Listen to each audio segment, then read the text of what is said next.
Maseret Nida Daf Kaftet, on commence Bezrat Hashem à la première ligne. Yata Mechutar, Omesoras Vechule. Si il est sorti, donc il s'agit d'une fausse couche et que l'enfant est sorti Mechutar, c'est-à-dire en morceaux découpés Omesoras ou bien à l'envers, c'est-à-dire d'abord les pieds, dès que la majorité de son corps est sortie, c'est considéré comme l'étape de la naissance. Amar Rabbi Elazar, Afila Roshimen. La Gemara ramène là-dessus une machloket. Est-ce que quand on dit qu'il faut la majorité, est-ce que je dis qu'il faut un rov malgré qu'il y a la tête, ou bien je dis que non, il faut un rov sans la tête, mais la tête, elle est déjà suffisante, même sans rov. Donc ici, la Gemara ramène la machloket. Amar Rabbi Elazar, Afila Rosh Imahen. Même s'il y a la tête dans ce rov-là, elle est encore elle-même insuffisante jusqu'à ce qu'il y ait un rov. Mais Rabbi Yochanan Amar, tandis que selon Rabbi Yochanan, le shanu la chaîne à Roshimen. Quand est-ce qu'on a dit qu'il faut un rov? C'est s'il n'y a pas la tête avec. Aval Roshimen, mais s'il y a la tête avec, hareu ke yaloud. Ou bien un roche poter. La tête c'est l'essentiel, et il est considéré comme déjà né, malgré qu'il est sorti décomposé. La tête est suffisamment importante, même dans cet état-là, pour le considérer comme une naissance. Lema bede Shmuel kamiflege. Disons qu'ils sont en discussion, Rabbi Elazar et Rabbi Yochanan, dans la halakha de Shmuel. Damar Shmuel, en arosh poter benefelim. Shmuel a dit que la tête, si la tête est sortie, c'est pas encore considéré comme une naissance dans un nefel, s'il est sorti mort. Et donc si son jumeau il est sorti après que le premier ait sorti sa tête, alors qu'il est mort, le deuxième pourrait être Bechor. Il pourrait être considéré comme le premier-né. Parce que, puisque le premier qui a sorti sa tête n'était pas vivant, alors c'est pas considéré dans un Nefel qui n'est pas vivant, donc, comme une naissance. Et la Gemara veut dire que, justement, cette halakha de Shmuel, est-ce que la tête est suffisamment importante pour être considérée comme une naissance ou pas? Donc Shmuel a dit que non. Eh bien, c'est justement la marloquette de Rabbi Elazar et Rabbi Yochanan. Que selon Rabbi Elazar, la tête n'est pas suffisamment importante. Selon Rabbi Yochanan, elle est bien importante. Donc Rabbi Elazar pense comme Shmuel et Rabbi Yochanan, non. Repousse la Gemara en disant non. Béchalem découle al le pligué. S'il est entier, même s'il n'est pas vivant, tout le monde est d'accord que la tête elle est suffisamment importante. Pas comme Shmuel qui considère que même dans ce cas-là, la tête n'est pas suffisamment importante. Eux, Rabbi Elazar et Rabbi Yochanan, ne discutent pas dans un cas où il est sorti entier. Dans ce cas-là, la tête elle est importante. C'est une naissance déjà. Qui pliguait, bemechutar. Toute leur discussion, elle est que, dans le cas où il est sorti en morceaux. Demar savar, beshalem ou de kachashiv, bemechutar lo kachashiv. Selon Rabbi Elazar, quand est-ce que la tête, elle est importante? C'est que, s'il est entier, mais sinon, elle n'est pas importante. Et donc, il faudrait un rov. Ou mar savar, bemechutar la michashiv. Tandis que Rabbi Yochanan pense que même dans ce cas-là, où il est sorti en morceaux, la tête, elle est quand même importante, et que ça serait déjà considéré comme une naissance. Lishna Achina, entre parenthèses, on n'est pas obligé de la lire, il y en a qui, elle est effacée puisque c'est des parenthèses rondes, mais c'est pas, ça revient quasiment au même. Donc on n'a qu'à la lire. Lishna Achina tam adiata mechutar omesuras. Pour quelle raison on a besoin d'un rov? C'est parce qu'il est sorti en morceaux, ou bien il est sorti à l'envers, c'est-à-dire d'abord les pieds. Haketikno, un roche poter, mais s'il était sorti correctement d'abord la tête aurait été suffisante. Et donc, Tarvayu letleo de Shmuel, les deux ne pensent pas comme Shmuel, Amar Shmuel en roche poter le nefelim. C'est-à-dire que toute leur discussion elle est que dans un cas où il est sorti en morceaux. Mais s'il était sorti complet, alors tout le monde aurait été d'accord que la tête elle est importante, la tête elle est considérée comme une naissance, c'est poter, c'est déjà peterechem, il s'est considéré comme la naissance qu'il est déjà né, et le suivant ne sera pas Bechor. Ça, c'est Rabbi Elazar et Rabbi Yochanan seraient d'accord dans ce cas-là. Et donc, Tarvaï ou les deux, l'Etleo de Shmuel ne pense pas comme Shmuel d'Amar Shmuel, Anarosh Poter Benefilim. Il ne pense pas comme Shmuel qui a dit que la tête n'est pas une naissance. Puisqu'il n'est pas vivant, la tête n'est pas une naissance. Ikademat Nela Leashmata, la Gemara ramène une nouvelle version qui enseigne cette discussion entre Rabbi Elazar et Rabbi Yochanan, Be'ape Nafsha, indépendamment de la Mishnah. C'est pas qu'elle se rapporte sur la Mishnah, elle est indépendante de la Mishnah. Donc, selon la première version, on avait vu que Rabbi Elazar et Rabbi Yochanan se rapportent sur la Mishnah. La Mishnah qui a dit qu'il faut un rov. Là-dessus viennent Rabbi Elazar et Rabbi Yochanan discuter. Est-ce que la tête c'est bien ou il faut quand même le rov? Et il y a une deuxième version qui dit qu'il ne se rapporte pas sur la Mishnah. Donc, il ne se rapporte pas forcément sur un cas où il est sorti en morceaux, même quand il est sorti complet. Là-dessus, on aurait déjà la marloquette que Amar Rabbi Elazar en Arosh Kirov Evarim. Selon Rabbi Elazar, la tête n'est pas considérée comme la majorité, comme un rov de membres. Ve Rabbi Yochanan Amar Arosh Kirov Evarim. La tête, elle est lui importante comme un rov de Evarim, de membres, malgré que il est sorti entier. Malgré qu'il est sorti entier, Rabbi Elazar pense que non, la tête n'est pas importante puisqu'il n'est pas sorti vivant. Et donc, là, on retrouverait justement la marloquette, elle retrouverait la halakha de Shmuel. Donc, Vekami Flageb et des Shmuel, ils sont en discussion, est-ce que on pense oui comme Shmuel ou pas? Donc, sachant que Shmuel a parlé d'un cas où il est sorti complet, mais pas vivant, et Shmuel a dit là-dessus que la tête n'est pas importante, eh bien, Rabbi Elazar penserait comme Shmuel, et Rabbi Yochanan, non. Lui penserait que la tête, elle est lui importante. Nan, la Gemara vient objecter de notre Mishnah qui dit, Yatam Echutach Omesoras, s'il est sorti en morceaux ou à l'envers, donc les pieds d'abord, Mishiatsa Rubo, Hareukeyalun, dès que la majorité est sortie, il est considéré comme déjà né. Midekeamar, on pourrait déduire de la Mishnah.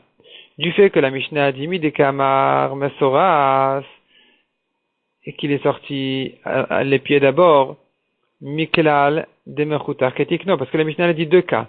Elle a dit Mechutar, ça veut dire découpé, O Mesoras, ou bien à l'envers. Donc je comprends que le Mechutar, le cas où il est sorti en morceaux, décomposé, c'est dans un cas où il est sorti correctement, donc la tête d'abord. La tête d'abord, Veke Amar, et malgré tout notre Mishnah a dit, Mishiatzarubo Hare Zeke Alud, qu'il faut quand même le Rov. C'est que quand le Rov est sorti qu'il est considéré comme né. Malgré que la tête est sortie en première, puisqu'il est sorti en morceaux, la tête n'est pas importante. Et donc, de là, on aurait une objection pour Rabbi Yochanan. Kachel Rabbi Yochanan, c'est une kacha pour Rabbi Yochanan qui dit que la tête, dans tous les cas, elle est importante. Amar lecha Rabbi Yochanan, répond Rabbi Yochanan, Ema, c'est pas comme ça qu'il faut lire la Mishnah. La Mishnah, il faut la lire, Ema, yatsa mechutach ou mesoras. Donc, dans la Mishnah, il faut dire, s'il est sorti en morceaux et à l'envers, les pieds d'abord, c'est là où j'ai besoin d'un rov.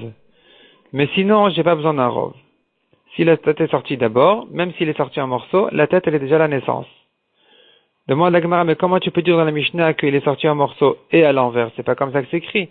Veha oktane. La Mishnah, elle dit ou ça, ou l'un ou l'autre. Ou en morceaux, ou à l'envers.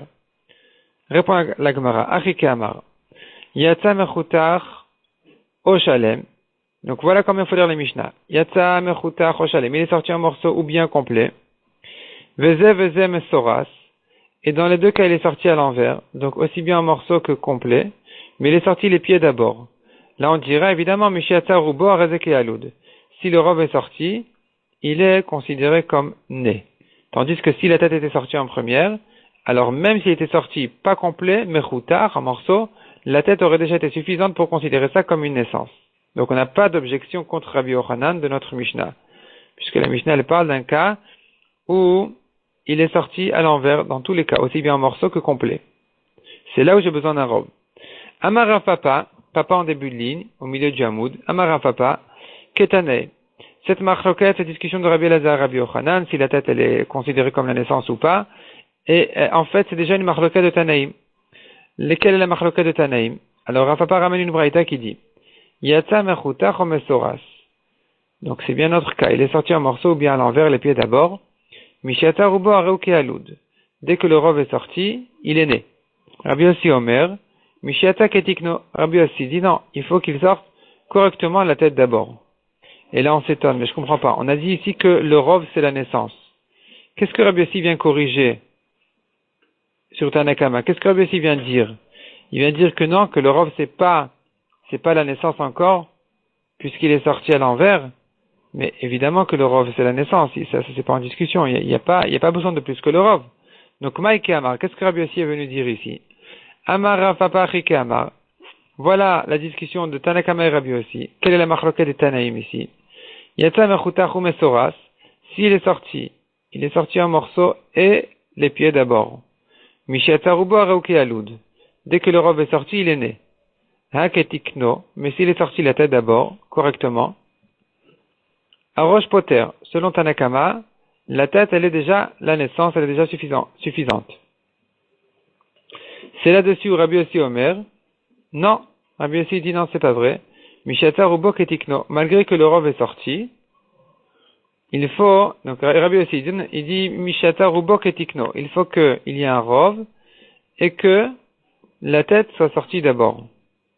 Donc, autrement dit, malgré que la tête est sortie d'abord, la tête est insuffisante, il faut quand même un rov. Et donc, c'est exactement la marloquette de Rabbi Elazar et Rabbi Yochanan. Rabbi Elazar pense comme Rabbi aussi, que même si la tête est sortie d'abord, elle est insuffisante, il faut un rov, tandis que Rabbi Yochanan pense comme Tanakama, qui dit que quand est-ce que j'ai besoin d'un rov, c'est que s'il est sorti à l'envers, mais s'il est sorti la tête d'abord, la tête est suffisante. Matkifla Rav Zvid n'accepte pas cette explication dans cette braïta. Parce que qu'est-ce que Rabbi Yossi dit ici? Rabbi Yossi dit, il faut rubo ketikno, il faut le rov et la tête d'abord. Sous-entendu que si la tête n'est pas sortie d'abord, le rov serait insuffisant. Donc revient la question. Miklal de même Soras, s'il est sorti les pieds d'abord, alors tu diras que rubo namilopoter, que le rov n'est pas encore la naissance. Akaimalan, pourtant, nous tenons que la lacha elle est dans toute la Torah, de rubo kechulo. Le rov, c'est comme la totalité de la chose. Donc, dès que le rov est sorti, on devrait dire que c'est une naissance. Même s'il est sorti, les pieds d'abord. Donc, pourquoi est-ce que Rabbi aussi dit non, il faut et le rov et la tête d'abord. C'est vrai que la tête d'abord, c'est insuffisant. Il faut aussi le rov. Mais si j'ai le rov, j'ai plus besoin de la tête. J'ai plus besoin que la tête soit sortie d'abord. Si j'ai le rov, même si les pieds sont sortis d'abord, c'est déjà une naissance. Donc, comment lire cette phrase de Rabbi aussi? Et là, Rav Zvid Achikama. Rav Zvid, il vient recorriger cette braïta en disant comme ça. Yata mechuta chomesoras. Donc, le cas de la braïta, c'est clair, c'est toujours le même. Il est sorti en morceaux et à l'envers, les pieds d'abord. Selon Tanakama, il faut ici un rov, Mishata Rubo Arezeki Alud. Dès que le rov est sorti, il est comme né. Haketikno, Harosh Poter. Cependant, dans le cas où la tête est sortie en première, alors la tête est suffisante. Donc ça, c'est clair, comme Rabbi Yochanan, que même s'il est sorti décomposé, la tête en première, elle est suffisamment importante pour considérer ça comme une naissance. Rabbi Yossi Omer, Rabbi Yossi, lui, il pense, non, Mishetse Ketikno Lechaim. Quand est-ce que la tête elle est importante? C'est que s'il est sorti la tête d'abord, est vivant. Mais, si il n'est pas sorti la tête d'abord, donc il n'y a pas lieu de dire que c'est la tête qui fait la naissance, parce que le rov déjà fait la naissance. Et de même, s'il n'est pas sorti vivant, la tête ici non plus ne fera pas la naissance parce qu'elle est insuffisante. Il faudrait qu'il y ait un rov. Donc ici, effectivement, on verrait que Rabbi aussi pense, comme Rabbi Elazar, que s'il n'est pas sorti vivant, la tête n'est pas une naissance. Donc, à nouveau, même selon l'interprétation de Rav Zvid, on retrouve la Marloket Tanaïm dans le même cas de Rabbi Elazar et Rabbi Yochanan. Que Rabbi Elazar qui dit que la tête est insuffisante, il pense comme Rabbi aussi, et Rabbi Yochanan qui dit que la tête est suffisante, il pense comme Tanakama. Tanya Lamiachi, la Gemara confirme cette explication par une braïta qui le dit aussi. Yatam Achutach Mesoras, s'il est sorti en morceaux et à l'envers les pieds d'abord, Mishatar Ubo Arezek et Alud. Si le rov est sorti, il est né, il est considéré comme né. Haketikno Harosh Poter. Mais s'il est sorti la tête d'abord, j'entends de là que j'ai plus besoin d'un rov. Quand est-ce que j'ai besoin d'un rov? C'est que s'il y avait les pieds d'abord, mais s'il y avait la tête d'abord, alors la tête est suffisante. Donc, comme Rabbi Yochanan. Rabbi Yossi Omer, Mishiata ketikno lechaim. Selon Rabbi Yossi dit non. Rabbi Yossi dit que pour se suffire de la tête, il faut deux choses. Premièrement, que la tête soit sortie d'abord, évidemment, et ensuite qu'il soit vivant. Mais s'il n'était pas vivant, la tête est insuffisante. Et qu'est-ce qu'il faudra? Il faudra un rov. Il faudra un rov. Donc, de même, dans le cas où il est sorti les pieds d'abord, il faudra un rov. Si les pieds sont sortis d'abord, il faut un rov, ou bien si la tête est sortie mais qu'il n'est pas vivant, il faudra aussi un rov, comme Rabbi Elazar. Ve'ezeu ketikno lechaim. Qu'est-ce qu'on veut dire par ketikno lechaim? Donc, dans le bon sens, correctement, la tête d'abord est vivant. Mishietze rov rosho. Dès que la majorité de sa tête est sortie, c'est déjà la naissance. Ve'ezeu rov rosho. Qu'est-ce que la majorité de sa tête? Rabbi Yossi Omer mishetzutz da'av, ses tempes. Dès que ses tempes sont sorties, ça y est, c'est le rov, il est né. Abba Hanan mishum Rabbi Yoshua Omer, mishete padarto. Dès que son front est sorti, c'est la naissance. V'yeshomrim, mishiraou karne rosho. Dès qu'on commence à voir le début de sa tête, c'est déjà, Rashi dit karne rosho, gova rosho she'etzel ha'oref. La hauteur de sa tête, du côté de l'arrière de sa tête. Ça, c'est ce que Parce que Oref, en général, dans la Gemara, ça ne veut pas dire la nuque. Oref, ça veut dire l'arrière de la tête.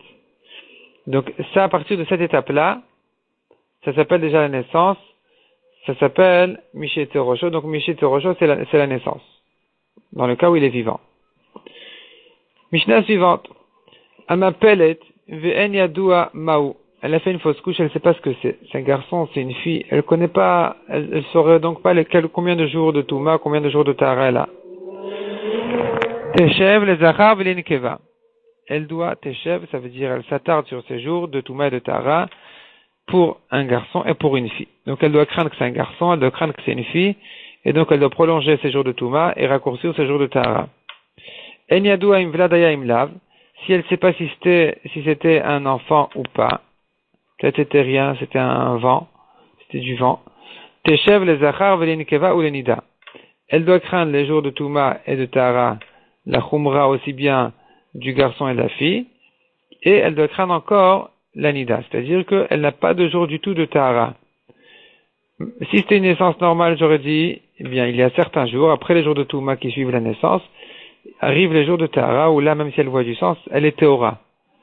Mais là, où elle ne sait pas si elle a eu une naissance, alors elle est Nida, si elle voit du sang, après les jours de Touma, parce qu'elle doit craindre qu'elle n'a pas eu de naissance et que donc elle est Nida. Amar Rabbi Shua ben Levi. Avranar Veipil. Elle a traversé un fleuve, elle a fait une fausse couche et elle a perdu l'enfant là-bas. Elle ne sait pas ce que c'était. Mais via Korban Veneechal. Elle amène un Korban comme n'importe quelle femme qui a accouché, un enfant, et il doit être mangé par les Kohanim. Et on ne craint pas de dire peut-être c'était pas un enfant. Pourquoi on ne craint pas ça? Alors Acharov Nashim. Tu suis la majorité des femmes. Verov Nashim Vlad Me'alia Yaldan. Or, la majorité des femmes, elles donnent naissance à un enfant correct, même s'il n'est pas vivant, au moins c'est un enfant normal qui rend la mère chayevet de Korban. Nan. La Gemara vient l'objectif de notre Mishnah qui dit En yadua im Vlad. Si on ne sait pas si c'est un enfant ou pas, alors la Mishnah nous dit donc, en yadua im Vladaya, si on ne sait pas si c'est un enfant, teshev les achav l'in nida. Elle doit craindre le garçon, doit craindre la fille, elle doit craindre que c'était ni l'un ni l'autre et que donc elle est nida. Une fois que sont passés les jours de Touma, si elle voit du sang, elle serait nida. Et elle n'a pas de jour de Tahara. Amay teshev le nida. Pour quelle raison on lui donne des jours de nida?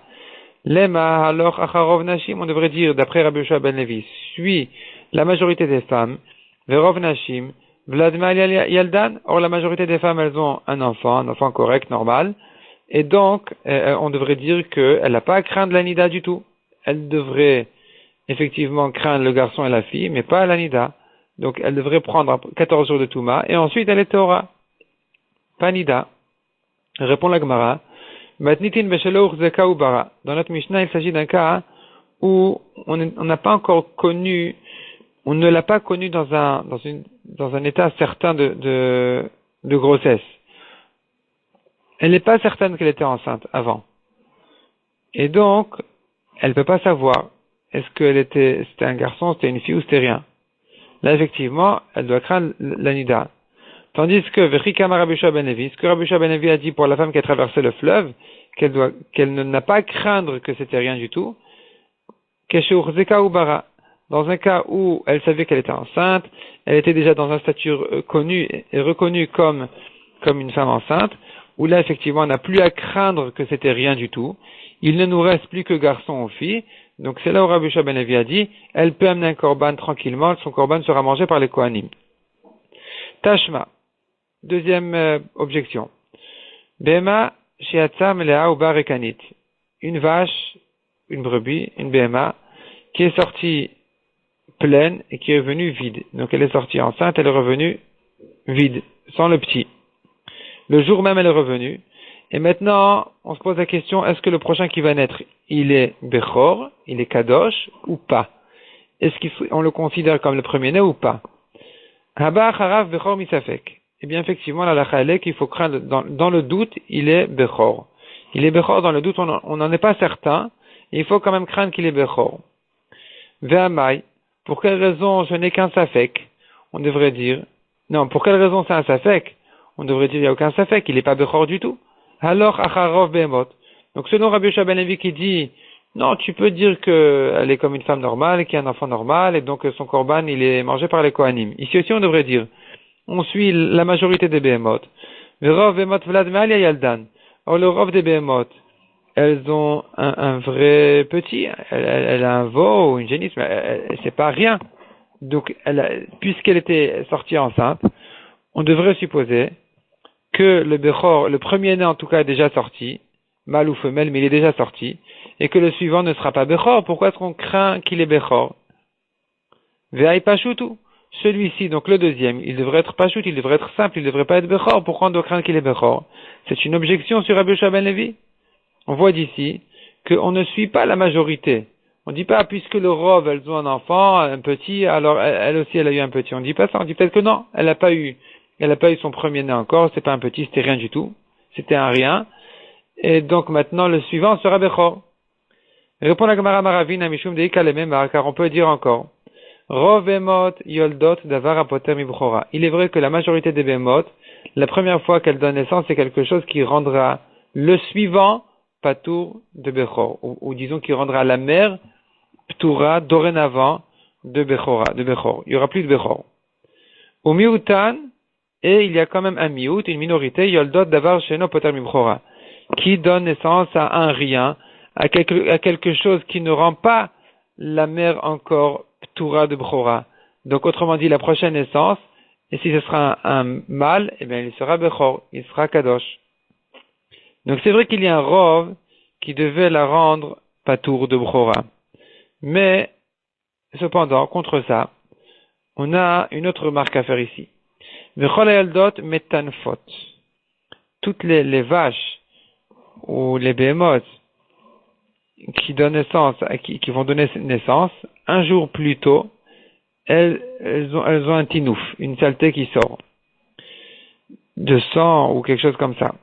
Vezu, or il velotinfa, or celle-ci, qui est sortie aujourd'hui est pleine et qui est revenue vide, puisque hier elle n'a pas perdu cette saleté de sang, alors on se demande est-ce que vraiment elle a donné naissance à un animal normal ou à un rien. Donc itra la rouba, le rov il s'est déstabilisé, le rov il a été abîmé là. On ne peut pas dire que elle fait partie du rov qui ont un petit, parce que le rov qui ont un petit, elles sont censées avoir un tinouf la veille. Celle-ci n'avait pas de tinouf la veille, donc elle ne fait plus partie du rov. Demande à Gemara, kol ayoldot metanfot. Si tu dis que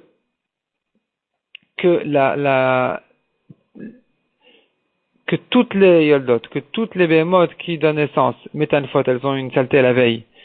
Alors pourquoi tu dis on est encore en safek? On devrait dire plus de safek. Hami de l'homme metanfa, celle-ci puisqu'elle n'a pas eu de tinouf la veille, bechor me aliaou. Alors on peut être certain que le suivant sera un vrai bechor, puisque le premier, il n'a pas pu être un animal normal, parce que s'il en était un, elle aurait eu un tinouf la veille. Or elle n'en a pas eu. Donc la première naissance était rien du tout. Et la suivante sera un vrai Bechor. Pourquoi on dit qu'il est Bechor dans la Safek? Et là, Emma corrige la Gemara. Donc dit autrement, Rov Yoldot Metanfot. Le Rov de celle qui donne naissance, le Rov des Bémotes qui accouchent, elles ont d'abord un tinouf la veille. Vezu, et celle-ci, Oil Velotinfa, Itra Laruba. Puisque elle n'a pas fait ce tinouf là, cette saleté, alors le Rov s'est un petit peu déstabilisé. Et donc, on n'est plus certain qu'elle fait partie du Rov qui ont donné naissance à un petit. On se dira, bon, si elle avait donné naissance à un petit, en général, elle aurait dû faire un tinouf. Il y a, sauf exception, puisqu'elle n'en a pas fait, donc a priori, on n'est plus certain de dire que quand elle est sortie, maintenant, elle est sortie pleine, revenue vide, on n'est plus certain de dire qu'elle a eu un animal normal. Donc maintenant, le suivant, effectivement, il retrouve le safek, est-ce qu'il est Bechor ou pas. Kiata Ravin Amar, lorsque Ravin est venu d'Eretz Israël, il a dit, Metid Rabbi Yossi Rabbi Chanina Toa. Rabbi Yossi Rabbi Chanina a objecté à Rabbi Yoshua ben Levi de la Braïta de Toa. Toa, c'est une femme qui a perdu ses comptes. Elle a perdu ses comptes, où elle en est, elle ne sait plus quand est-ce qu'elle a couché, quand est-ce qu'elle doit être Teorat, mais elle a perdu tout le compte de ses jours. Vela Danamaiti Uvta. Et je ne sais pas quelle est l'objection. Maïhi. Alors la Gemara elle redemande quelle est effectivement l'objection de Torah. il faut savoir quelle est l'objection de Rabbi Yossi et Rabbi Hanina contre Rabbi Yoshua ben Levi. Et ensuite, quand on comprendra l'objection, on devra aussi comprendre pour quelle raison Ravine n'en est pas convaincu. Il dit, le Adan Amaiti Uvta, je ne sais pas quelle est l'objection. Donc, autrement dit, Ravine dit, il n'y a pas, ça n'objecte pas Rabbi Yoshua ben Levi, je peux le répondre. Donc, il faut comprendre quelle est l'objection et quelle est la réponse. Donc, Maï, de quoi il s'agit? Détania, on tourne la page. La camarade ramène une braïta qui dit, Isha Shiatsam, une femme qui est sortie enceinte, qui est revenue vide. Et elle est venue devant nous le Bedin, et elle nous a présenté 3 semaines théorines de pureté. Pendant les 3 premières semaines, depuis qu'elle a commencé à s'occuper, à traiter sa situation, elle était théora. Et ensuite, son suivi a duré encore 10 semaines devant le Bedin, Vasara Shavuot, encore 10 semaines ensuite, de plus que ces 3, donc ça fait en tout 13 semaines, Vasara Shavuot et Chatame Vechator. Un tamé, un taor, un tamé, un taor. Quel est le din de cette femme-là? Dans tout au long de cette période-là, de ces 13 semaines, elle n'est permise à son mari qu'une seule fois, qu'une nuit. Laquelle? Meshameshet leor shloshim vechamesh. Elle va avec son mari à la nuit qui suit le 35e jour. Donc 35e jour, c'est au bout de 5 semaines. Au bout de 5 semaines, elle a une nuit où elle est permise. Et après, elle interdit jusqu'à la fin des 13 semaines.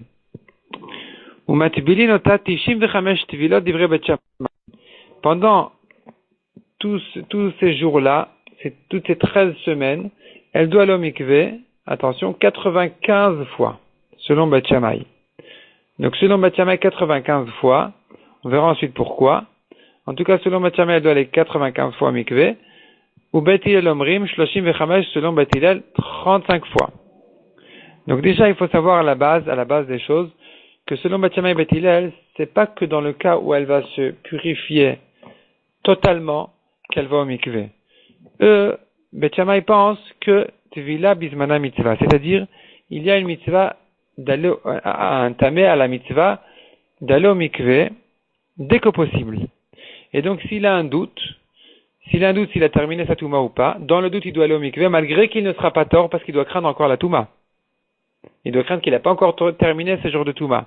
Donc, malgré qu'il doit craindre qu'il n'a pas encore terminé ses jours de touma et qu'il ne sera pas tahor après le mikvé, il doit quand même craindre qu'il a terminé ses jours de touma et que donc il a le devoir de se tremper aujourd'hui au mikvé, d'accomplir la mitzvah de se tremper au mikvé à temps.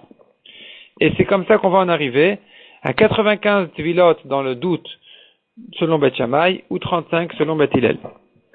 Rabbi Yossi ben Rabbi Yehuda Omer, Daya le tvilah j'étais ba'achona. Rabbi Yossi ben Rabbi Yehuda dit non, c'est pas la peine tellement de tvilot, puisque finalement elle restera dans le safek, c'est pas la peine de se tremper au mikvé pour ressortir safek teora, safek tmea, elle n'a qu'à se tremper qu'à la fin. Et la Gemara maintenant vient expliquer. D'abord, il faut comprendre quel est le problème. Pourquoi est-ce qu'elle interdit à son mari?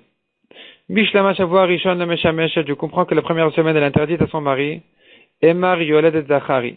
Parce que je dois craindre que juste avant de venir au Badin, c'est là où elle a accouché, et qu'elle a eu un garçon, et donc pendant 7 jours elle est tméa.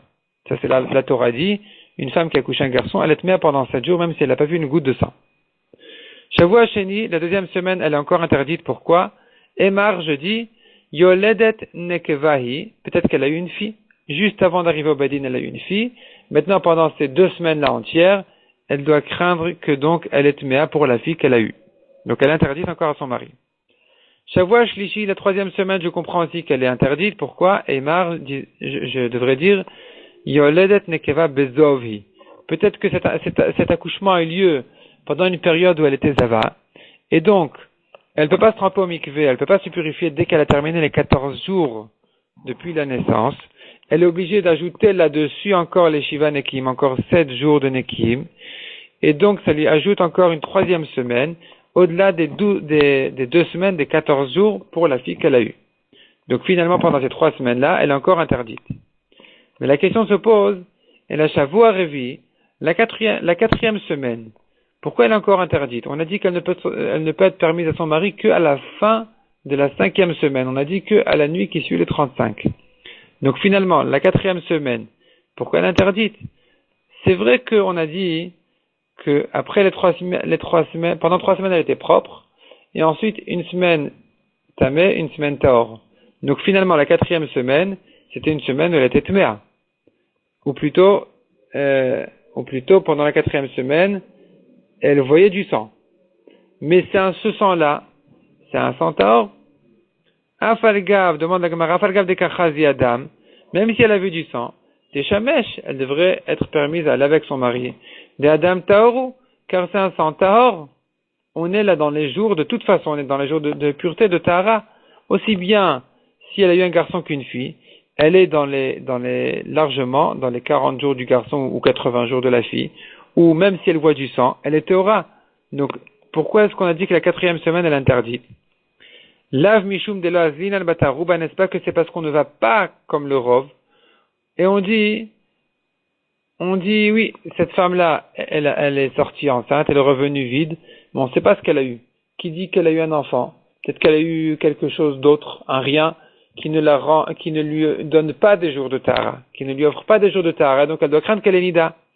Et pas comme Rabbi Shua ben Levi qui a dit, même si elle a traversé le fleuve, elle a perdu le petit, elle ne sait pas qu'est-ce qu'il était, mais elle n'a pas crainte que c'était rien. Elle amène un korban, le korban il sera mangé par les Kohanim.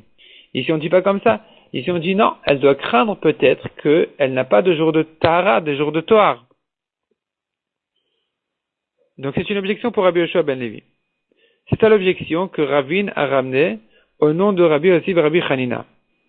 Demande à Gemara, c'est une belle objection. Alors il faut comprendre pourquoi est-ce que Ravin n'en est pas convaincu. Et la Maïloyadan Amaiti Uvta. Si c'est comme ça, pourquoi est-ce que Ravin a dit, la Gemara elle reprend les mots de Ravin, Loyadan Amaiti Uvta. Je ne sais pas quelle est l'objection. Pourquoi tu ne sais pas quelle est l'objection? C'est une bonne objection. Emar, répond la Gemara, parce que la réponse, elle est très simple. Il pourrait dire, Irrika ledata. Peut-être qu'en réalité, cette femme-là, elle est sortie enceinte, elle est revenue vide, mais on ne sait pas quand est-ce qu'elle a accouché. Elle ne sait rien du tout. Elle ne sait rien, le Bedin ne sait pas, on ne comprend pas ce qui s'est passé. Et donc, peut-être qu'elle a terminé tous ses jours de Tohar. Peut-être que ça fait déjà plus de 40 jours que l'accouchement a eu lieu. Et donc, cette 4e semaine-là, qui est déjà après les 40 jours, donc autrement dit, elle a accouché 20 jours avant de venir au Bedin. Ensuite, il y a eu les 3 premières semaines où elle était interdite parce que, on ne sait pas, peut-être qu'elle vient d'accoucher aussi. C'est aussi possible. Donc, on l'a interdite pendant 3 semaines. Et quand les 3 semaines se terminent, on dit non, mais peut-être que les 40 jours depuis l'accouchement se sont aussi déjà terminés, que donc dorénavant, si elle voit du sang, ce qui s'est passé d'ailleurs la 4e semaine, c'est pas un sang tahor, c'est un sang tamé. Et donc, il n'y a rien à faire. Donc, c'est bon, la Gemara a compris pour quelle raison on n'a plus d'objection d'ici sur Rabbi Yoshua ben Levi. Apparemment, Rabbi Yossi et Rabbi Hanina qui a objecté,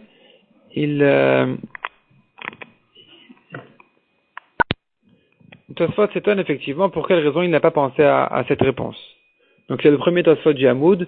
Emar hirri kaledata. Je peux dire qu'elle a peut-être éloigné son accouchement depuis longtemps, qu'elle a terminé ses jours de Tohar, de Tahara. Teima, Tosfot s'étonne de Rabbi Yossi et Rabbi Hanina lo asikada tehaishinuya. Comment est-ce que Rabbi Yossi et Rabbi Hanina n'a pas pensé à cette réponse? Ou Braïta le mefaresh klal beinyan acher. Alors que la Braïta ne veut pas être expliquée autrement. Donc de toute façon, Rabbi Yossi et Rabbi Hanina, il est obligé de tenir compte du fait que peut-être qu'elle depuis longtemps déjà, elle a accouché. Et si c'est comme ça, alors ça aurait résolu son problème aussi. Donc ça reste en kashia sur quelle était la svara de Rabbi Yossi et Rabbi Hanina. Donc là, on a terminé déjà avec l'objection contre Rabbi Yoshua ben Levi et la réponse. Maintenant, la Gemara, elle s'attarde sur la Braïta elle-même. La Braïta elle-même, il faut l'expliquer. Donc, on avait vu 95 Tevilot d'après Beth Shammai, 35 d'après Beth Hillel, et ainsi de suite. Donc, la Gemara, on a dit qu'elle était permise que à la nuit qui suit le 35e jour. Donc, ce sont plusieurs halakhot à comprendre. La Gemara vient expliquer. Ar Shavua Hamishi. Shavua Hamishi en début de ligne au milieu du Hamoud. Ar Shavua Hamishi de Tahoru. Teshamesh, tout au long de la 5e semaine, où elle était Théora, elle devrait être permise à son mari. Pourquoi est-ce qu'on l'interdit? On a dit qu'elle n'est permise qu'après la 5e semaine. Répond la Gemara, Har Shavua Revi, Kol Yoma Veyoma, Mesapkin Besof Leda, au Betrilat Nida. La 4e semaine, chaque jour de la 4e semaine, on se demande, on est en Safek, est-ce que elle a terminé ses jours, c'est tous les jours de ses 80 jours en fait, depuis son accouchement, et que donc peut-être que c'est que maintenant qu'elle commence à être Tméa. Et donc, tout au long de la 4e semaine, je ne sais pas à partir de quand commençaient ces jours de Touma, sachant que Minatora, une Nida, donc il aurait fallu introduire ici, une Nida, Minatora, elle voit 7 jours, le 7e jour, elle se trempe au mikvé, elle est Théora. Elle n'a pas besoin d'attendre encore 7 jours de Nekiim. Ça, c'est une halakha qui est spéciale que pour la Zava, pas pour la Nida. Et donc, la 4e semaine, tout au long de cette 4e semaine-là, la Gemara avait demandé, mais quel est le problème? C'est vrai qu'elle est tméa pendant la 4e semaine, mais elle devrait se purifier à la fin de la 4e semaine. Et la 5e semaine où elle était théora, elle est déjà permise à son mari. Pourquoi est-ce qu'on l'interdit? Réponse, non. Je ne peux pas la permettre tout au long de la 5e semaine, parce que chaque jour de la 4e semaine, je me dis non, peut-être que elle n'a pas encore commencé ses jours de Nida. Peut-être qu'elle est encore dans les 40 ou les 80 jours de Tahara de l'accouchement, et que c'est que, disons, à la fin de la 4e semaine, c'est que le dernier jour de la 4e semaine qui est son premier jour de Nida pour de vrai, et qui lui donc nécessite, qui lui demande encore 7 jours donc jusqu'à ce qu'elle se trempe au mikvé. Et donc c'est ce que dit la Gemara, Vesrin Vetmania Goufé, le 28e jour, qui est le dernier jour de la 4e semaine, parce que 4 fois 7, 28, Emar Trilat Nidai, je dis que c'est peut-être maintenant qu'elle a commencé à être Nida, ou Bayalamitav Shiva Lenidata, et donc il faudrait lui ajouter encore 7 jours pour sa Nida, et donc c'est terminé. Et c'est comme ça qu'on est arrivé déjà au 35e jour, ce qu'on a dit à la fin du 35e jour, elle est permise à son mari. La Gemara pose une autre question maintenant. Besrim Vechat Teshamesh, on devrait la permettre le 21. On devrait la permettre le 21. Pourquoi le 21 on devrait la permettre? On a dit pendant 3 semaines elle était Théora. Les 3 premières semaines elle était Théora. Et que les 2 premières semaines on craint qu'elle était Méa pour l'accouchement d'une fille. La 3e semaine on craint qu'elle doit compter les Shiva Nekim, peut-être qu'elle était Zava aussi. Mais si elle était Zava, demande la Gemara, elle peut se tremper le matin au mikvé. Et ensuite elle est permise. Donc le 21e jour, qui est le dernier jour des 3 premières semaines, ou disons le dernier jour de la 3e semaine, elle a terminé ses Shiva Nekim le matin, et elle devrait être permise à son mari déjà. Pourquoi est-ce qu'on ne l'a pas permise encore? Répond la Gemara, Rabbi Shimon de Amar, Asur la Sotken. Cette Braïta pense comme Rabbi Shimon qui interdit de faire comme ça. Selon Rabbi Shimon, la femme n'a pas le droit d'aller avec son mari avant la fin de la journée. Shema, Asur la Sotken, Shema Tavoy de Safek. De peur qu'elle en arrive à un Safek. C'est-à-dire que elle doit craindre qu'elle va maintenant au mikvé le matin, c'est vrai. C'est vrai que si elle va au mikvé maintenant le matin, a priori, elle a terminé ses Shiva Nekim, ses 7 jours de propreté. Mais elle doit craindre qu'ensuite, au courant de la journée, elle va revoir du sang, et que là, rétroactivement, elle aura perdu tous ses Shiva Nekim, parce que finalement, il faudrait quand même que les Shiva Nekim soient complets. Les 7 jours doivent être entiers, doivent être complètement propres jusqu'à la fin du 7e. Donc il est vrai qu'a priori, elle peut se tremper au mikvé le matin, mais comme elle doit craindre qu'elle risque de revoir du sang au courant de la journée, donc elle n'a pas le droit d'aller avec son mari jusqu'à la fin de la journée.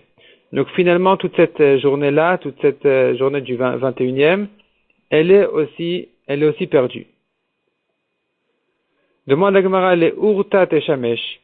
Au moins, elle devrait être permise à son mari à la nuit qui suit le 21e jour, donc qui est la première nuit de la 4e semaine. Elle a perdu 3 semaines, c'est vrai, comme on a dit.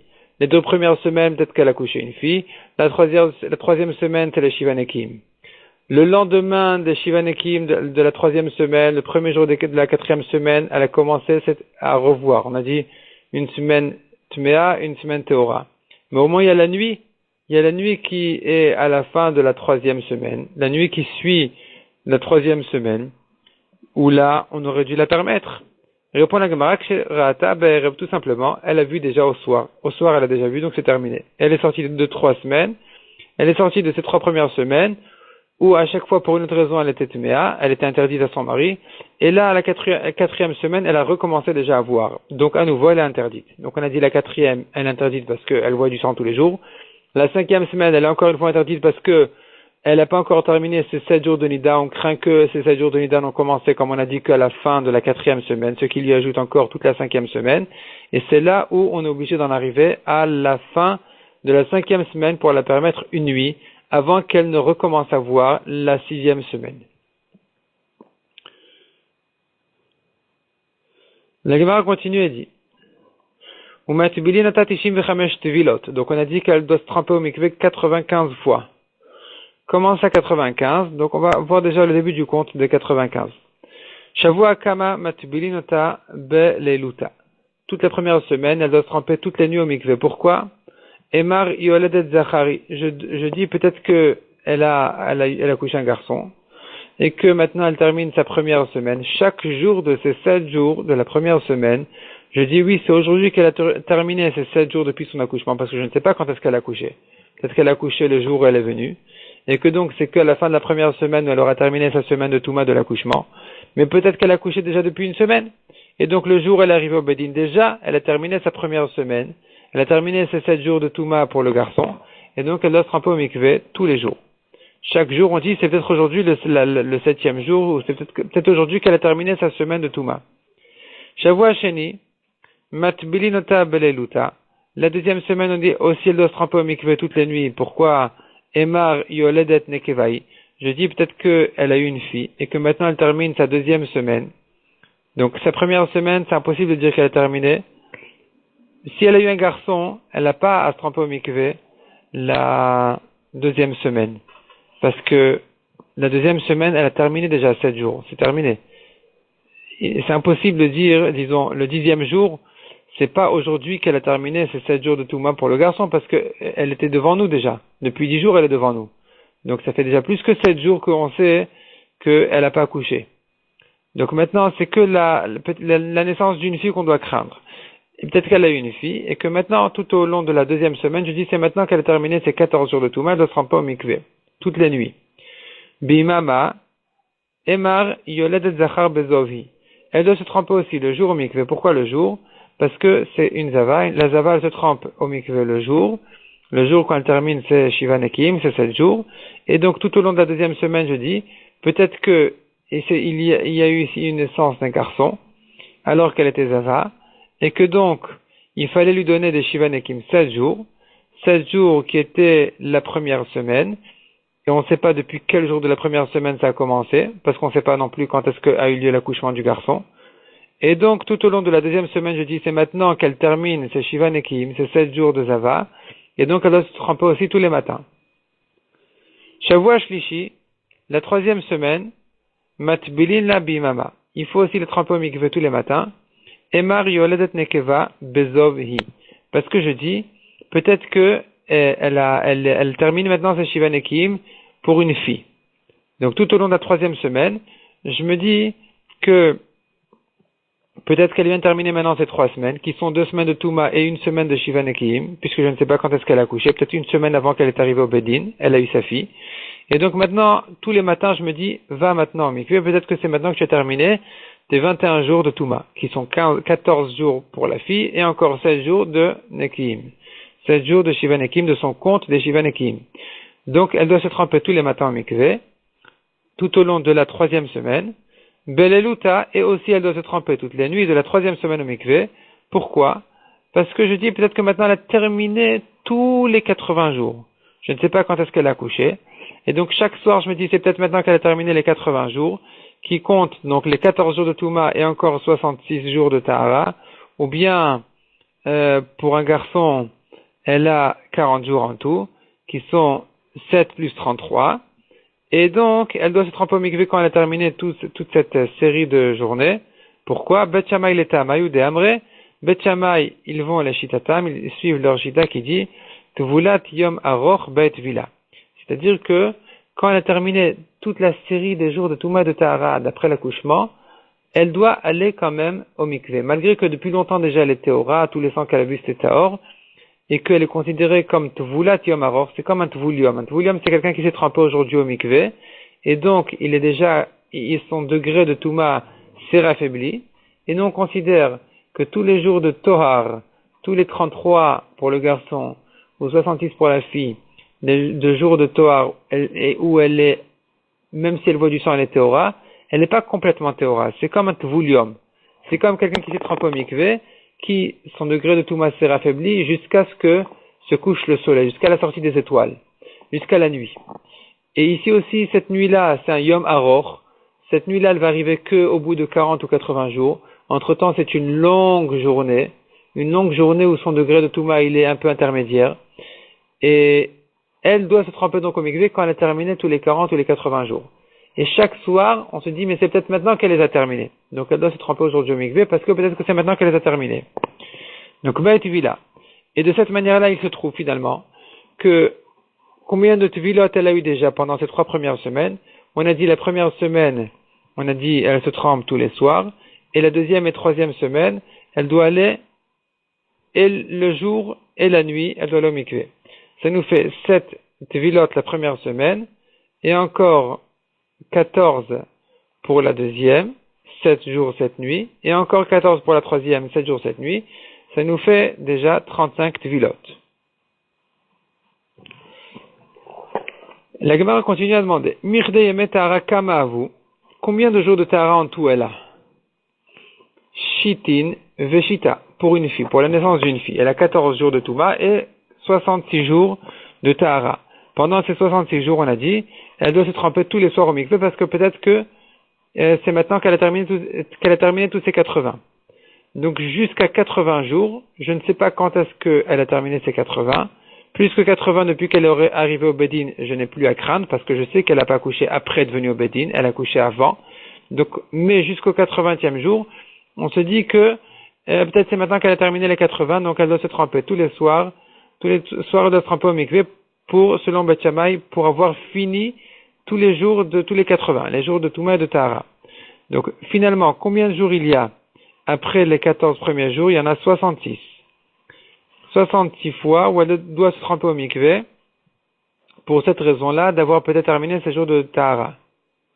Dal Shavua Shlishi Dat Belinala enlève cette fois où elle est allée au mikvé de toute façon pendant la 3e semaine, pendant la nuit, pour une autre raison. À part cette raison-là qui était de dire que peut-être que elle a terminé maintenant ses jours de Touma et de Tahara, on avait déjà dit que pendant la 3e semaine, donc pendant la 3e semaine, on a dit, le jour elle se trempe parce que peut-être que elle a terminé ses Shivanekim, donc elle avait 14 jours de Touma pour la fille, plus Shivanekim, au cas où elle était Zava. Et les nuits, elle se trempe au mikvé parce que déjà depuis la 3e semaine, on commence à lui dire, c'est peut-être maintenant que tu as terminé tous tes 80 jours. Donc en réalité, les nuits de la 3e semaine, elles rentrent dans les 66. Et au-delà de ces 66 Tvilot, il faut ajouter encore donc les jours de la 3e semaine, ça fait 7, et les jours et les nuits de la première semaine, là aussi on avait dit que c'est qu'une fois par jour, c'est toutes les nuits, ça fait 14, et encore 14 de la 2e semaine où elle devait se tremper 2 fois par jour, jour et nuit. Donc ça fait 28 plus 66. Donc la Gemara elle fait le même calcul, elle le fait un peu autrement. La Gemara dit, on a dit comme ça, jusque là on arrive à 35 Tvilot en fait, parce qu'on avait dit première semaine une fois par jour, 2e et 3e semaine 2 fois par jour, une fois le jour, une fois la nuit. Et après la 2e et 3e semaine, il nous reste encore 66 jours moins la 3e semaine qu'il faut enlever du compte, parce qu'elle rentre dans les 66 jours. C'est ce que dit la Gemara donc. Dal Shavua Shlishi enlève la 3e semaine, les nuits de la 3e semaine qui sont inclus dans les 66 jours. Dat Belinana, on lui a dit on l'a trempé au mikvé les nuits à cause de ça. Pashule Shitin Chichada, il nous reste 60 moins 1, ça fait 59. 59 il nous reste. Shitin Chichada ou Tlatin Vechamesh, donc depuis la 4e semaine, on a 59 fois elle va au mikvé. Avant la 4e semaine, on en avait 35. Donc 59 plus 35, Shitin Chichada ou Tlatin Vechamisha, 60 moins 1, 59, et encore Tlatin Vechamisha, 35, ça fait combien? Tishin Verba Avian, ça fait 94. Tishin Vechamesh Mayavid Tayu. Alors comment est-ce qu'on est arrivé à 95? Pourquoi est-ce qu'on a dit qu'elle doit aller 95 fois au mikvé? Répond la Gemara, Maravirmi Amidafti, Kegon Shabbat Lefanen ou Ben Hashmashot. Elle est arrivée au Bedin Ben Hashmashot, c'est-à-dire entre la Shkia et la nuit, on ne sait pas si c'était jour ou nuit. De Avinala Tvila Yetterta. Et c'est là on lui donne une Tvila en plus, on lui dit va tout de suite au mikvé, parce que peut-être que c'est déjà la nuit. Et donc, d'autre part, on ne compte pas cette Tvila encore, parce qu'on dit non, mais peut-être que il faisait encore jour. Et donc on ne peut pas la compter. Et donc ça nous ajoute encore une Tvila de plus, ça fait 95. C'est comme ça qu'on arrive à 95 selon Beth Shammai, et on s'arrête là pour aujourd'hui.